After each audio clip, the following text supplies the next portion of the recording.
जय हिंद दोस्तों। बहुत दिनों बाद यूट्यूब पे आने के लिए मैं आप सबों को चाहता हूँ। आज हम लोग एक बहुत ही इंटरेस्टिंग विषय पर चर्चा करने वाले हैं, जिसको हम लोग जानते हैं राजनीति शास्त्र के नाम से, इंग्लिश में पॉलिटिकल साइंस। राजनीति शास्त्र, राजनीति शास्त्र, इंग्लिश में इसको कहते हैं पॉलिटिकल साइंस। हम कोशिश करेंगे कि एक एक टॉपिक पे एक एक वीडियो बना के इसको अच्छे से समझा जाए, इसकी हम कोशिश करेंगे। तो फिलहाल आज हम लोग इसकी शुरुआत करते हैं, ठीक है। तो सबसे पहली बात क्या है, राजनीति शास्त्र। अगर आप इसका संधिविच्छेद करेंगे राजनीति शास्त्र का, तो वो निकल के आएगा राजनीति, और दूसरा निकल के आएगा शास्त्र। शास्त्र का मतलब सिंपल सा हुआ, उसका संग्रह मतलब राजनीति, तो राजनीति का समझ। जैसे शास्त्र का कोई भी विषय से आप ले सकते हैं। अगर किसी चीज को विषय वस्तु में संग्रह करके एक विषय बना दिया जाए तो उसको हम शास्त्र कहते हैं, ठीक है। जैसे भौतिकी का, तो भौतिकी शास्त्र आप कह सकते हैं। रसायन का तो रसायन शास्त्र कहते हैं। उसी तरह राजनीति का संग्रह राजनीति शास्त्र, ठीक है। तो एक्चुअल में राजनीति क्या होता है ये समझना हो। तो राजनीति का जब आप संधि विच्छेद करिएगा तो वो होगा राजनीति। इसका क्या मतलब हुआ, तो यहाँ पे राज का मतलब हुआ राज्य, असल में मीनिंग हुआ इसका राज्य की नीति। राजनीति का मतलब हुआ राज्य की नीति, इसको हम लोग कहते हैं राजनीति। इसका संग्रह क्या हुआ, राजनीति शास्त्र। तो राजनीति शास्त्र का मतलब वैसा विषय जिसमें राज्य की नीति का संग्रह हो, इसको हम कहते हैं राजनीति शास्त्र। असल में अभी वर्तमान में राजनीति का मतलब कुछ और हो जाता है व्यवहारिक, लेकिन राजनीति का मतलब सैद्धांतिक मतलब हुआ राज्य की नीति। राज्य की नीतियाँ मतलब जनता क्या चाहती है राज्य से, राज्य क्या चाहता है जनता से, जनता राज्य के सुझाए गए कानून का पालन करे, राज्य जनता के लिए काम करे। तो इन सब बातों को जो मतलब इन सब बातों का जो संग्रह होता है उसको हम लोग राजनीति शास्त्र में पढ़ते हैं, ठीक है। तो ये तो क्लियर हो गया। तो अब हम लोग चलते हैं इसके आगे। अब असल में यहाँ पे आया राज्य। राज्य क्या होता है, ठीक है। तो हम लोग राज्य को देखते हैं। यहाँ से निकल के आया राज्य, यानी कि इंग्लिश में स्टेट, ठीक है। तो इसका दो मतलब होता है, मेनली इसका दो मतलब होता है। कौन सा, एक आप मान सकते हैं व्यावहारिक, इसका दो अर्थ निकाल सकते हैं। हुआ व्यावहारिक, जो अभी अपने यहाँ व्यावहारिक अर्थ, वो कौन सा है, व्यावहारिक अर्थ को आप देखेंगे वो हुआ राज्य का मतलब स्टेट, जैसे बिहार, उत्तर प्रदेश, यूपी, मतलब हर स्टेट जैसे है, ये हुआ व्यावहारिक मतलब अपने यहाँ, ठीक है। लेकिन इसका एक और भी मतलब होता है, वो कौन सा होता है, वो होता है राजनीति शास्त्र में। राजनीति शास्त्र में मतलब राजनीति का जो राजनीति मतलब पॉलिटिकल साइंस जो किताब होता है, उसमें राज्य का मतलब होता है कोई देश। क्या होता है, देश। कैसा, जैसे इंडिया है। पॉलिटिकल साइंस में अगर राज्य कोई कहा जाए तो उसका मतलब एक देश से होता है। कौन सा देश, मतलब इसका परिभाषा क्या होगा।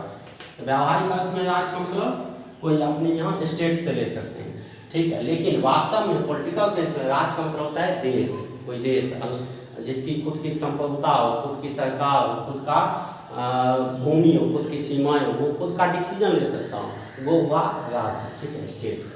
तो चलिए इसका परिभाषा देखते हैं, ठीक है। तो परिभाषा में आप ये कह सकते हैं कि वैसा क्षेत्र या वैसी संस्था, राज्य में क्या कर सकते हैं, अगर परिभाषा देखना हो तो वैसी संस्था, ठीक है, जिसके पास, वैसी संस्था जिसके पास खुद की क्या हो, उसके पास जो भी होना चाहिए खुद की होना चाहिए, खुद की चार चीजें होनी चाहिए। चाहिए, 4 चीजें आवश्यक है। कौन सी? खुद की, एक तो है जनसंख्या,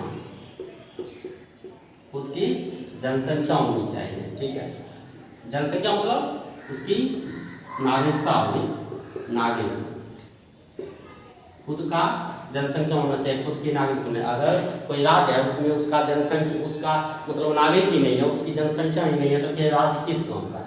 उस पहली बात उसकी खुद की जनसंख्या होनी चाहिए, जिसको हम लोग नागरिक कहते हैं। दूसरी बात क्या चाहिए? जनसंख्या हो गया, भूमि चाहिए,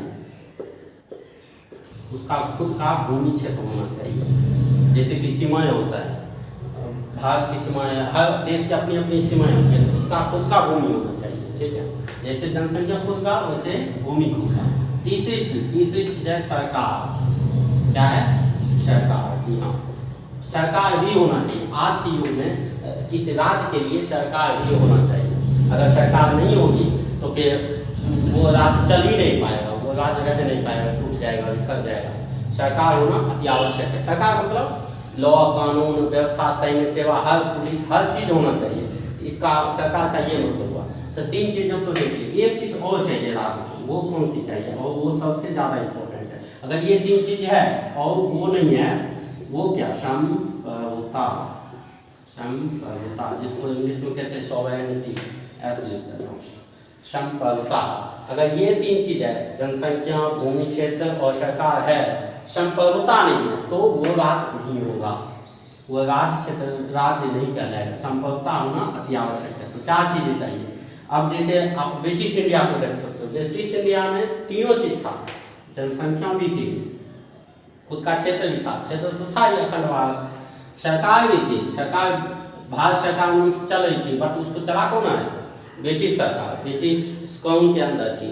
तो मतलब 3 चीज तो था, उसके पास और क्या नहीं था? तो वो नहीं था संप्रभुता। इसलिए भारत उस समय आप उसको स्टेट नहीं कर सकते, तो उसको सीधे ब्रिटिश भारत कहा जाता था, सीधे भारत नहीं कहते थे, ब्रिटिश भारत, यानी कि वो भारत तो है लेकिन वो ब्रिटेन का है, उसकी खुद की संप्रभुता नहीं है। तो ये सबसे महत्वपूर्ण है। इसलिए तो हमारे संविधान में लिखा हुआ है, सो में, भारत एक संपूर्ण बहुत्व संपन्न राष्ट्र है। मतलब संप्रभुता बहुत ही ज्यादा इंपॉर्टेंट है। संप्रभुता का मतलब है अंतिम निर्णय, देश का अंतिम निर्णय कौन लेगा? सरकार है, सरकार का अंतिम निर्णय कौन लेना चाहिए? अगर जैसे कहीं, जैसे प्रथम विश्व युद्ध कर लीजिए, उस समय भारत की संप्रभुता किसके हाथ में थे? ब्रिटेन था। कैसे? तो ब्रिटेन क्या करता था कि प्रथम विश्व युद्ध में भारत को भाग लेना है या नहीं लेना है, वो किसने तय किया? ब्रिटेन ने। वो भारत सरकार ने तय नहीं किया, ब्रिटेन ने तय किया। भारतीय सेना वहां लड़ने के लिए चली गई, तो संप्रभुता है भारत की नहीं। अब भारत की संप्रभुता है, जब हम आजाद हुए तो हमारी खुद की संप्रभुता है। कैसे? अब कहीं युद्ध हुआ, कहीं तीसरा विश्व युद्ध हुआ, कहीं भी हुआ, वो भारत सरकार, हम खुद तय करेंगे कि हमारी सेना वहाँ जाएगी या नहीं जाएगी, वो भारत सरकार तय करेगी, कोई दूसरा देश नहीं तय करेगा। इसको कहते हैं संप्रभुता। हमारी क्या विदेश नीति होगी, हम कौन सा डिसीजन है, ये हम खुद तय करेंगे, इसको कहते हैं संप्रभुता। अंतिम निर्णय किसके हाथ में था? हमारे यहाँ संप्रभुता किसके हाथ में? संसद के हाथ में। अंतिम निर्णय संसद का होता है, ठीक है। तो इन 4 चीजों को समझ लीजिए। अब हम चलते हैं राज्य के उत्पत्ति पे, कि राज्य की उत्पत्ति कैसे हुई, उसका उदय कैसे हुआ, ठीक है।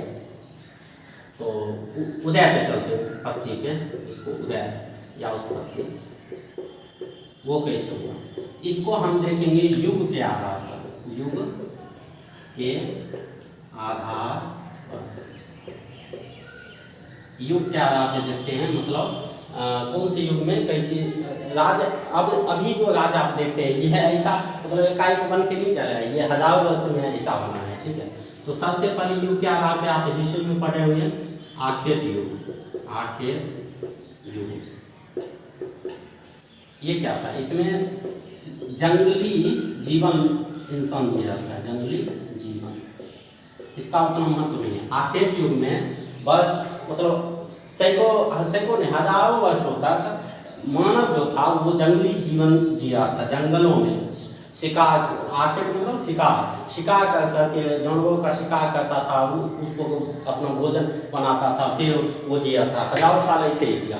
इसका इतना महत्व नहीं है। फिर इससे आगे बढ़ा, जब आखिर पशु को मार के शिकार करके आगे बढ़ा, उसको समझ में आया कि इन पशुओं को पाला भी जा सकता है, पहले तो सिर्फ पकड़ते थे, मार देते थे, मार के खा जाते थे। फिर उनको समझ में आया नहीं, इसको हम पाल भी सकते हैं। पाल भी सकते हैं मतलब अगर गाय है तो दूध दे सकती है। फिर उसको अगर मांस भी का हो तो पालने के बाद तो मांस ले ही सकते हैं ना। तो पहले फिर समझ में आया कि पाल भी सकते हैं। उससे निकल के आया पशुपालन युग।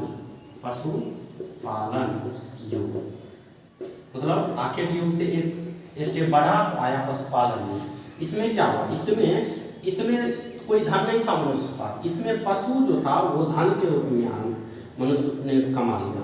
मतलब अब जिस आदमी के पास जितना पशु होगा वो उतना अमीर कहलाएगा, क्योंकि वो उसका मांस खा सकता है, वो उसका दूध ले सकता है अन्य तरह से। तो पशु क्या हुआ, पशु धन के रूप में आ गया, इसलिए इसको कहते हैं पशुपालन। अब क्या हुआ कि जब पशु उसके पास आ गया, ढेर सारे पशु हो गए, 10-20 पशु ऐसे चलने लगा, तो फिर उसको चाहिए ज़्यादा कुछ। अगर पानी चाहिए, जैसे वो खुद जीता हुआ तो पानी कम चाहिए। अब जब उसके पास पशु हो गया ढेर सारा, तो उसको रहने के लिए जगह भी ज़्यादा चाहिए, पीने के लिए पानी भी ज़्यादा चाहिए, खाने के लिए मतलब घास भी ज़्यादा चाहिए पशु को खाने के लिए। अब मनुष्य नदी घाटियों को खोजना शुरू कर दिया कि कहाँ हम अपने पशु के साथ रहना शुरू करें। तो फिर इससे निकल के आया तीसरा कृषि युग। इससे जब आगे बढ़ा तो हुआ कृषि युग। अब ये क्या हुआ, इसमें कृषि की शुरुआत हुई, कृषि की शुरुआत हुई, इसीलिए तो इसे कृषि युग कहते हैं।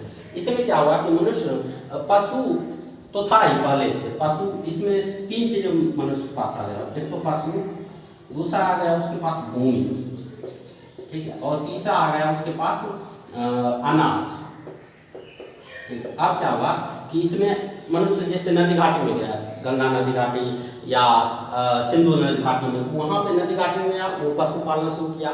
धीरे धीरे वो खेती करना भी शुरू कर दिया, तो उसके पास जमीन जायदाद भी होने लगा धीरे धीरे, और उससे अनाज भी होने लगा। तो वो फिर मनुष्य को जब पशु भी हो गया, भूमि भी हो गया, अनाज भी हो गया, तो वो वहाँ रहना शुरू कर दिया, एक जगह रह के खेती करना, पशुपालन करना शुरू कर दिया। ठीक है, तो यहाँ से देखिए, यहाँ से क्या हुआ, ये बहुत इंपॉर्टेंट है। यहाँ से मनुष्य का अस्थायी होना शुरू हो गया, अस्थायी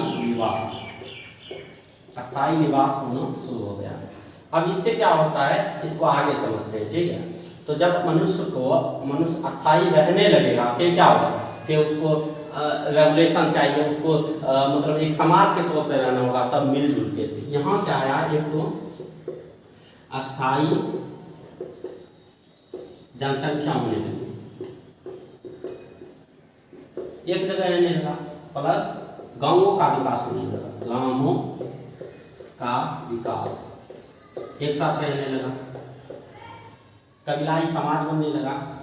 यहाँ से आप लिख सकते हैं कबीलाई समाज का उदय हुआ, कबीलाई समाज का उदय हुआ। फिर जब लोग एक साथ रहने लगे, फिर क्या होगा, फिर उसमें वो टकराव भी होने लगा।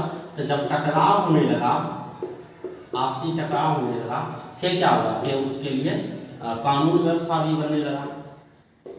कानून भी आदमी खुद समाज बनाने लगा कि कैसे किया जाए, क्या किया जाए। जैसे आपसी टकराव हुआ, पशु वहाँ पे धन था, पशु जो है ना चोरी करना पाप हो गया वहाँ पे, ऐसा कानून लाया गया। तो फिर कानून व्यवस्था बनना शुरू हो गया, और जब कानून व्यवस्था बनना शुरू हो गया, तो आप देखिए राज्य अस्थायी भूमि भी होने लगी, अस्थायी भूमि की भी शुरुआत हुई, मतलब जमीन जायदाद की, जो जितना कब्जा किया अपने अनुसार, तो वो उसका खुद का भूमि हो गया। तो यहाँ से क्या देख रहे हैं, राज्य के तत्व में कौन कौन सा, एक जनसंख्या, देखिए अस्थायी जनसंख्या, अस्थायी भूमि हो गया, कानून यहाँ से आ गया। तो आप देख रहे हैं राज्य का तत्व कहाँ से निकल के आ रहा है, समाज हो गया। तो राज्य के यही तो तत्व है।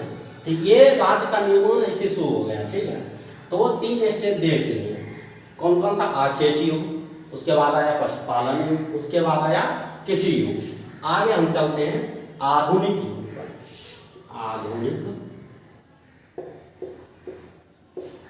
युग या आधुनिक काल, इसमें औद्योगिक युग को देखते हैं। अब कौन सा युग है, औद्योगिक युग। आधुनिक काल में तो औद्योगिक युग है ना, औद्योगिक पे डिपेंडेंट है, हाँ उद्योग पे। तो इसमें कौन कौन सा राज्य के तत्व है, देखिए ये इसमें है सब पहले से जो चल रहा है, अभी भी चल रहा है, कौन सा, राजतंत्र। उसके बाद अभी चल रहा है लोकतंत्र, बहुत ज़्यादा प्रसिद्ध है। कहीं पे आपको मिल जाएगा साम्यवाद। तो इन सब के बारे में जानेंगे। तो राज्य का जो विस्तार होगा, उदय होगा, उसके कुछ सिद्धांत के कौन कौन से सिद्धांत। नंबर फर्स्ट आता है नैसर्गिक उदय का सिद्धांत, या सीधे आप कह सकते हैं नैसर्गिक सिद्धांत। ये कौन सा है? जैसे ये नैसर्गिक का मतलब क्या हुआ? प्राकृतिक, नेचुरल, जिसके लिए किसी को कुछ करना नहीं पड़ा, वो खुद ब खुद हो गया। कैसे? पहले आदमी हुआ, एक पुरुष था, पुरुष के साथ महिला आई, फिर उससे परिवार बना, परिवार से क्या हुआ? परिवार मिल के क्या बना? बहुत से परिवार मिल गए, उससे बना कुल। मतलब दो चार परिवार जब मिल गए तो उसको कुल कहना शुरू कर दिया। बहुत से कुल एक साथ मिले तब क्या बना? कबीला।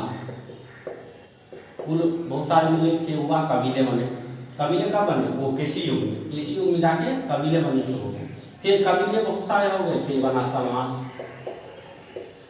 अब ये समाज भी बहुत सारे हैं, समाज एक साथ बहुत सारे रहने लगे। फिर क्या हुआ? राज। तो राज की उत्पत्ति पहले था परिवार, फिर बना कुल, फिर बना कबीला, फिर कबीले से बना समाज, और बहुत सारे समाज एक साथ हो गए तब बना राज। तो ऐसे राज का होता है। ठीक है, ये हुआ नैसर्गिक उदय का सिद्धांत। मतलब ये नैसर्गिक था, इसमें किसी कोई मतलब बाहरी दबाव नहीं कम करता, ये खुद ब खुद हो गया नेचुरल।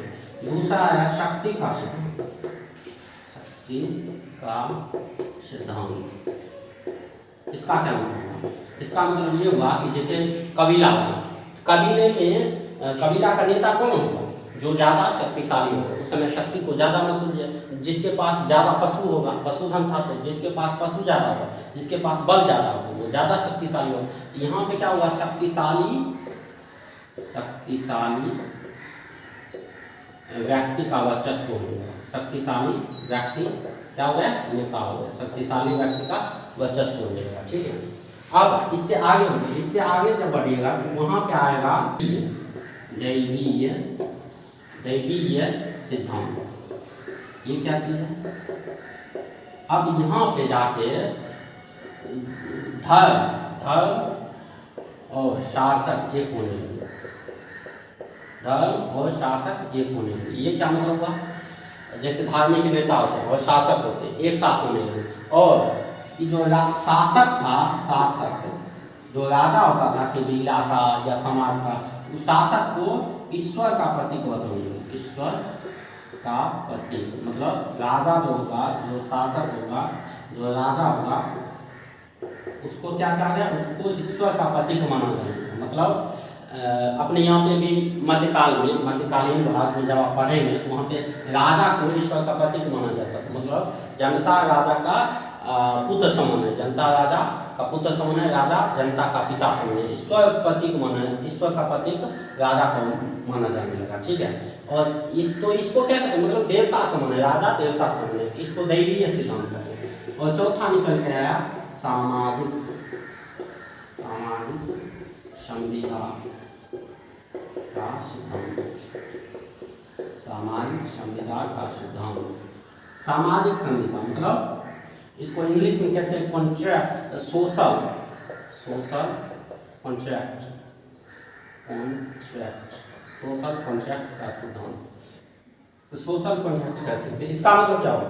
इसका मतलब ये हुआ कि जैसे हॉब्स आए, बहुत सारे राजनीतिक विचारक हुए हैं, हॉब्स, रूसो, लॉक, इन सब का कहना है कि मनुष्य जन्म से एक सामाजिक प्राणी है। मतलब वो समाज में रहना, वो जन्म से उस प्रवृत्ति क्या है, उसे समाज में रहना चाहिए। वो अगर समाज से विक्षिप्त हो गया तो वो जानवर समझे। ठीक है, तो इसका मतलब क्या हुआ?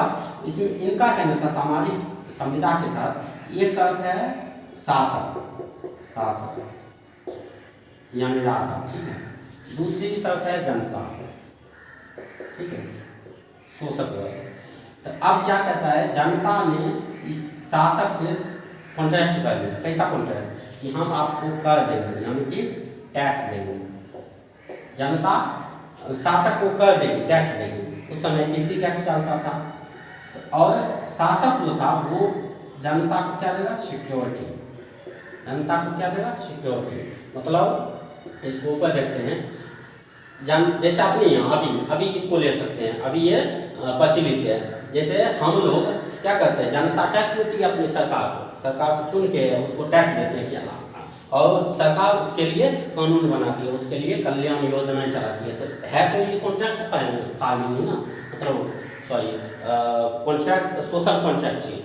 फिर उसका मतलब बृहद रूप आप दे सकते हैं। एक तरफ हुआ जनता, ठीक है, पीपल, और एक तरफ हुआ रूलर, ठीक है। इस दोनों के बीच में कॉन्ट्रैक्ट हो गया, ये इस पे शासन करता है और ये इसको कर देता है, ठीक है।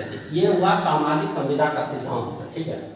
अब हम आगे चलते हैं, आगे आता है राज्य के आवश्यक तत्व। क्या आता है, आवश्यक तत्व। अब तक हमने राज्य की मतलब उदय को देख लिया, उसके सिद्धांत को देख लिया। अब राज्य के लिए कुछ आवश्यक तत्व हैं, इससे पहले हमने पढ़ लिया कौन कौन से हैं। सबसे पहले है जनसंख्या। आवश्यक तत्व का क्या मतलब हुआ, जैसे अब मनुष्य के लिए गए आवश्यक तत्व, तो सबसे पहले हवा होना चाहिए, उसके बाद पानी होना चाहिए, उसके बाद रहने के लिए मकान होना चाहिए, कपड़ा होना चाहिए, भोजन होना चाहिए। ये आवश्यक तत्व है, मतलब इसके बिना आदमी जी नहीं सकता। तो राज्य के लिए आवश्यक तत्व क्या है, पहली है जनसंख्या, दूसरी है भूमि, मतलब उसका खुद का क्षेत्र होना चाहिए, तीसरी है सरकार, और चौथी है संप्रभुता। ये चार चीजें राज्य के आवश्यक तत्व हैं। मतलब इनमें से अगर एक भी गायब हो गया तो वो राज्य नहीं कहलाएगा, ठीक है। तो राज्य के आवश्यक तत्व भी देख लिए। अब हम लोग लास्ट में चलते हैं राज्य के प्रकार।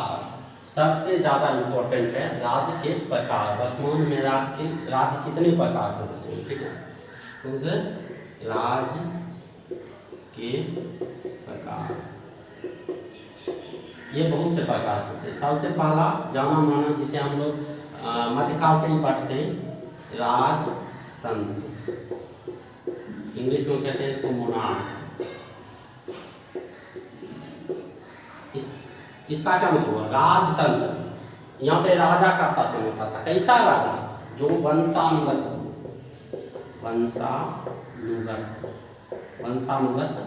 राजा, वंशानुगत होता था, वंशानुगत तरीके से। मतलब एक आदमी है, ठीक है, कि जैसे कोई राजा है, वो राजा है, फिर वो जब मर जाएगा या हट जाएगा तो उसका बेटा राजा बनेगा, फिर उसका पोता बनेगा, मतलब उसी के वंश का आदमी राजा बनते जाएगा। इसको कहते थे राजतंत्र, वंशानुगत। ये सबसे सिंपल है। दूसरा आप ले सकते हो गणराज्य या गणतंत्र, इसको इंग्लिश में कहते हैं रिपब्लिक, ठीक। जैसे उस समय रिपब्लिक का मतलब क्या हुआ, इसका राष्ट्राध्यक्ष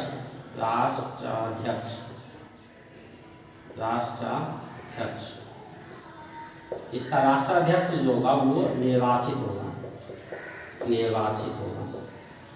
राष्ट्राध्यक्ष क्या होगा, निर्वाचित होगा। अपने यहाँ पे गणराज्य महात्मा बुद्ध के समय से में भी था।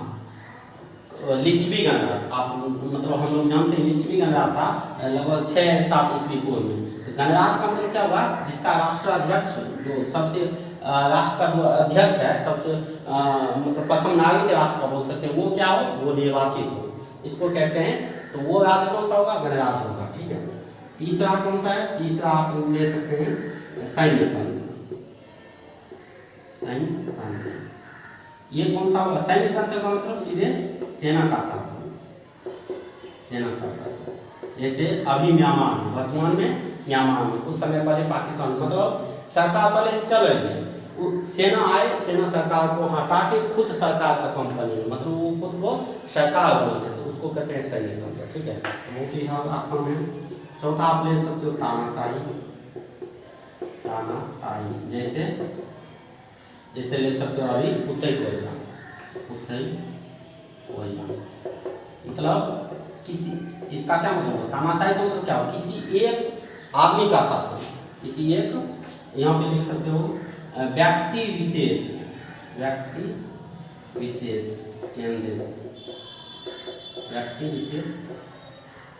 केंद्रित,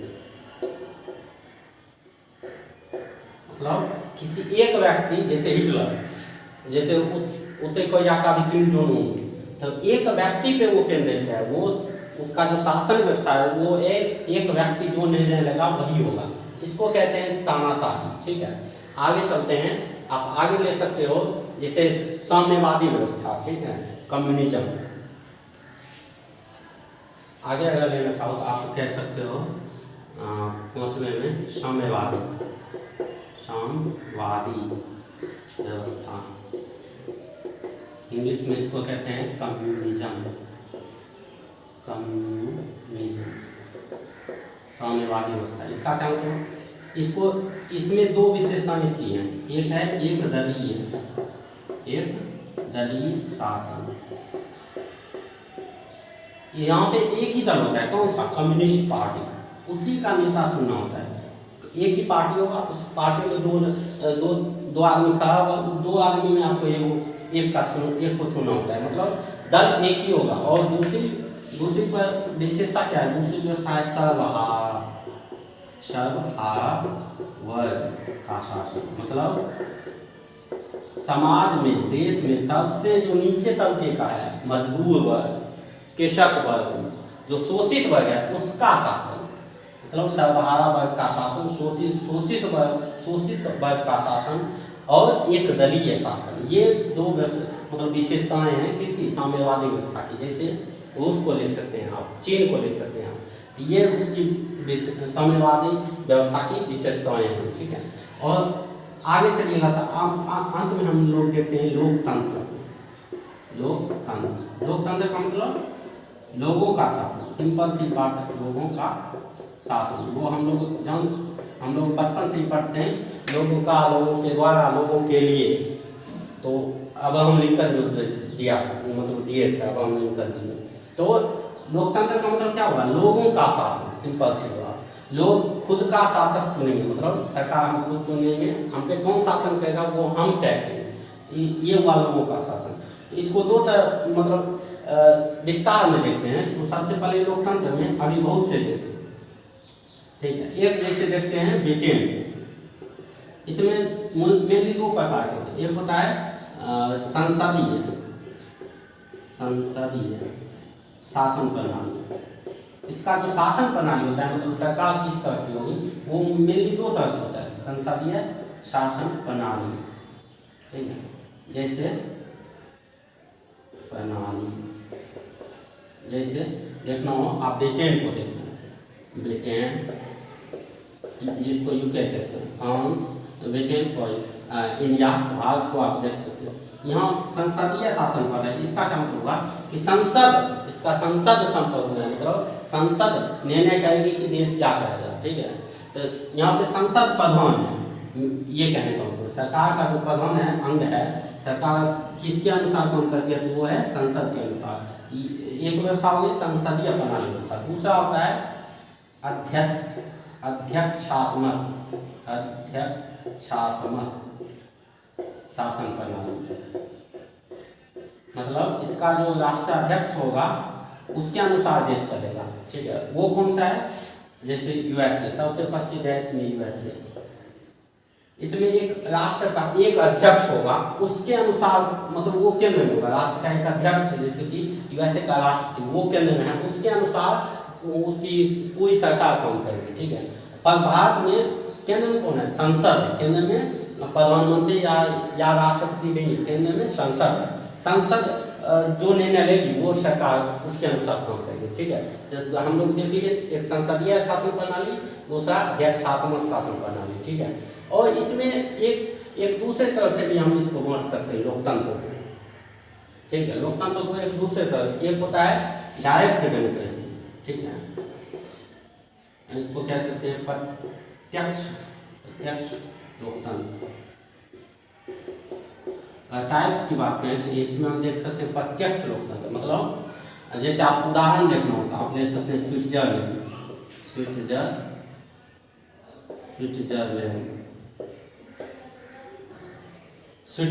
को आप ले सकते हैं, कुछ हद तक इसको यूके भी ले सकते हैं, लेकिन स्विट्जरलैंड इसका मेन उदाहरण है। इसका क्या मतलब, प्रत्यक्ष लोकतंत्र, मतलब जैसे अगर मान लीजिए कि अपने यहाँ अपनी अगर सरकार को कोई निर्णय लेना है तो क्या सरकार हर निर्णय में, कोई भी निर्णय लेने में हर जनता से पूछ सकती है, हर जनता जवाब दे पाएगी? हर निर्णय में जनता को जवाब देना बड़ा मुश्किल है, क्योंकि हमारी जनसंख्या 130 करोड़ है। लेकिन स्विट्जरलैंड में क्या है, स्विट्जरलैंड में सरकार कोई भी अगर बड़ा निर्णय लेती है तो वो सीधे जनता से पूछती है, मतलब वोटिंग करवाती है। वोटिंग करवा के जनता से पूछ लेती है कि आपको यूके में रहना है या मतलब यूरोपियन यूनियन, जैसे यूके को देखिए, यूके को जब यूरोपियन यूनियन से निकलना था, ब्रेक्जिट करना था ब्रिटेन को, तो उसने क्या किया, सीधे वोटिंग करवा लिया जनता से। तो जनता ने वोट कर दिया तो वो बाहर निकल गया। तो इसको कहते हैं प्रत्यक्ष लोकतंत्र, मतलब सीधे जनता उसमें भागीदारी करती है कि हाँ हमको ये करना है या नहीं करना है। लेकिन अपने यहाँ क्योंकि उसकी जनसंख्या बहुत कम है, इसका मेन कारण क्या है कि इसकी स्विट्जरलैंड को देखिए, हर निर्णय में जनता खुद वोट करती है। तो उसकी जनता 2 करोड़ है, ये 1.5 करोड़, 2 करोड़, 3 करोड़ है, तो वो पूछ लेती है। अपने यहाँ पे जनसंख्या 130 करोड़, इतना बड़ा देश, इतनी बड़ी विविधता, तो क्या प्रत्यक्ष लोकतंत्र संभव है? नहीं, अभी प्रत्यक्ष लोकतंत्र अपने देश में संभव नहीं है। तो ये हुआ प्रत्यक्ष लोकतंत्र।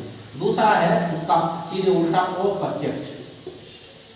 अप्रत्यक्ष लोकतंत्र मतलब हम प्रत्यक्ष रूप से तो भाग नहीं लेंगे, जैसे अपना भारत, दूसरा ऐसे हम प्रत्यक्ष रूप से भाग नहीं लेंगे।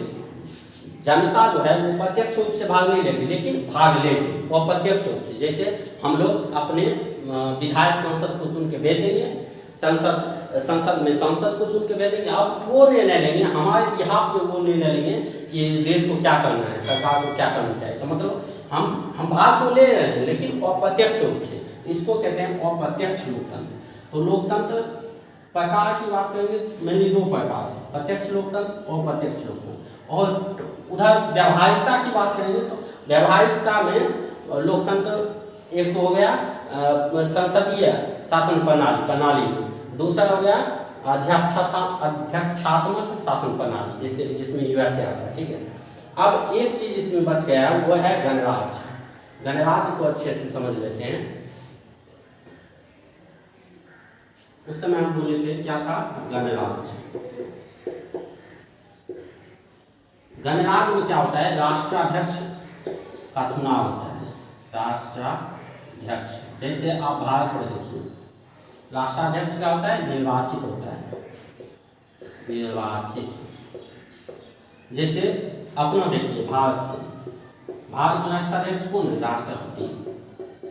निर्वाचित होते हैं या वंशानुगत होते हैं, निर्वाचित होते हैं या किसी और तरीके के साथ है, तो नहीं, निर्वाचित होते हैं, उनका चुनाव होता है, तो निर्वाचित हो गए। तो इसलिए हम क्या हो गए, गणराज्य हो गए। जब राष्ट्राध्यक्ष क्या हो, निर्वाचित हो, तो वो गणराज्य कहलाएगा। तो भारत एक लोकतांत्रिक देश भी है और साथ ही साथ गणराज्य भी है। अब ब्रिटेन को लीजिए, यूके या फिर ब्रिटेन जिसको कहते हैं उसको लीजिए, वो क्या होगा, उसके राष्ट्राध्यक्ष को देखिए, राष्ट्राध्यक्ष को देखिए, उसके राष्ट्रपति को देखिए, ठीक है। उस वहाँ पे राष्ट्रपति नहीं होता है, कौन होता है, कौन होता है, उसको हम राष्ट्राध्यक्ष ही कहते हैं, ठीक है। कौन होता है, वो क्या होता है, निर्वाचित होता है, नहीं, वो वंशानुगत है, वो वंशानुगत रूप से चुने जाते हैं। तो इसका मतलब यूके जो है वो गणराज्य नहीं है, यूके लोकतांत्रिक देश है बट वो गणराज्य नहीं है। क्यों गणराज्य नहीं है, क्योंकि उसके राष्ट्राध्यक्ष वंशानुगत होते हैं, निर्वाचित नहीं होते, इसलिए वो गणराज्य नहीं है, ठीक है। तो आज का ये कंसेप्ट क्लियर हो गया है। तो आज की वीडियो को यहीं तक रखते हैं। अगर वीडियो आपको अच्छा लगा हो आप इसे लाइक शेयर कर सकते हैं। चैनल को सब्सक्राइब जरूर कर लें। धन्यवाद।